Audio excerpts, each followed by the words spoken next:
Update చూద్దాము. ప్రభుత్వ వడ్లు కొందరు మిల్లర్లకు కాసుల పంటగా మారాయి. పేదల కడుపు నింపాల్సినటువంటి ధాన్యం కోట్ల దందాకు దారి తీసింది. యాదాద్రిలో బయటపడుతున్నటువంటి వరుస అక్రమాలు మిల్లర్ల మోసాన్నే కాదు, అధికారుల వైఫల్యాలను కూడా బయట పెడుతున్నాయి. యాదాద్రి జిల్లాలో ప్రభుత్వ ధాన్యం మాయం వ్యవహారం రోజుకో మలుపు తిరుగుతోంది.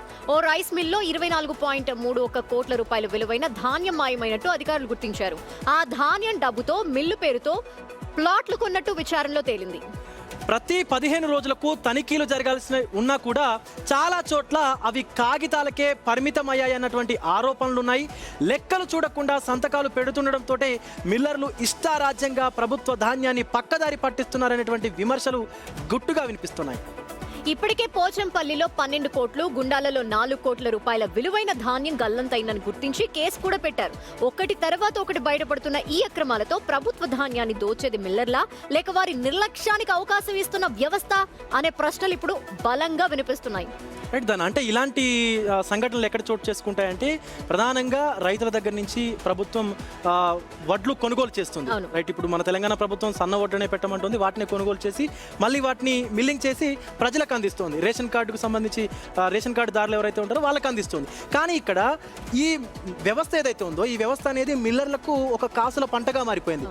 డైరెక్ట్గా వీళ్ళు ప్రభుత్వం ఇచ్చినటువంటి వడ్లల్లో కట్టింగ్స్ పెడుతూ, అంటే ఇప్పుడు క్వింటాలు వడ్లు ఇస్తే మనకు సుమారుగా 60 కేజీలు 70 కేజీలకు సంబంధించి రైస్ రావాలి. కానీ అంత రాకుండా తక్కువ వస్తుందని చెప్పి కటింగ్స్ చూపిస్తూ సరైనటువంటి ఏదైతే తనిఖీలు ఉన్నాయో అవి చేయకుండా చేస్తాను. రైట్, దీనికి సంబంధించి మోర్ అప్డేట్స్ అందించేందుకు మా ప్రతినిధి నల్గొండ నుంచి రమేష్ అందుబాటులో ఉన్నారు.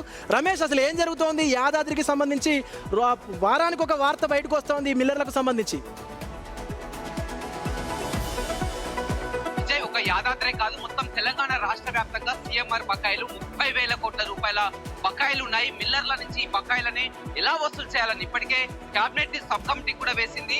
ఆగస్టు 5 వరకు డెడ్ లైన్ ఇచ్చింది. ఆగస్టు 5లో కూడా పూర్తిగా రికవరీ చేయాలని కూడా ఆదేశించింది. మిల్లర్లపై కేసులు నమోదు చేసినా కానీ ఇప్పటికీ ఆ బకాయిలు కట్టడం లేదు. ఏకంగా విజిలెన్స్ అండ్ ఎన్ఫోర్స్మెంట్ అధికారులు దాడులు చేస్తున్నారు. ఆ దాడుల్లో నివ్వరపోయిన నిజాలు బయటపడుతున్నాయి. మొన్న సూర్యాపేట జిల్లాలో వజ్రతేజ రైస్ మిల్ పై చేయగా 70 కోట్లు కూడా మాయమైనట్టు తెలిసింది. అదేవిధంగా నిన్న యాదాద్రి జిల్లాలో యాదాద్రి రైస్ మిల్ పై కూడా చేసగా 28 కోట్ల రూపాయల విలువ చేసే ధాన్యం మాయమైనట్టు కూడా తెలిసింది.